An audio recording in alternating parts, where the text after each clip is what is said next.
I'll say my story is similar to some of the other ones. I come from a good family, mom and dad in the house, but growing up here in Sumter, and going once I graduated high school, and actually went to college, started a work study at USC, but was only making 4.25 an hour, maybe about 25 hours a week.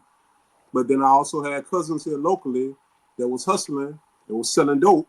And I actually sat one day after college and seen one of my cousins make $500 in 3 hours.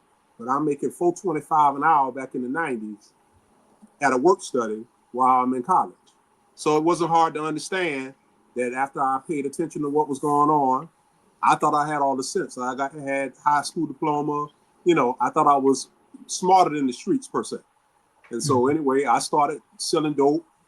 But the thing that they don't tell you is all the informants, secret indictments, and everything else to go along with being out in the street hustling. So, I ended up only doing 3 years in SCDC.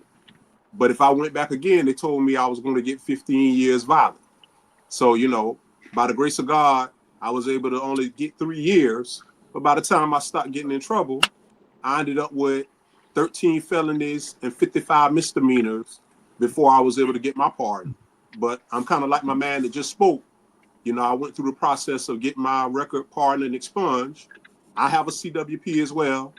And I also work for the state of South Carolina as a instructor at Central Carolina Technical College. So, you can turn it around if you want to, but you just got to be dedicated.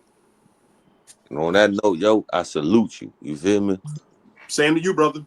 Got to use the same system that they use to get us under these different indictments and felonies. You got to use that pardon and expungement process instead of sitting back on the pity party and the do nothing wagon and crying about you got a criminal record.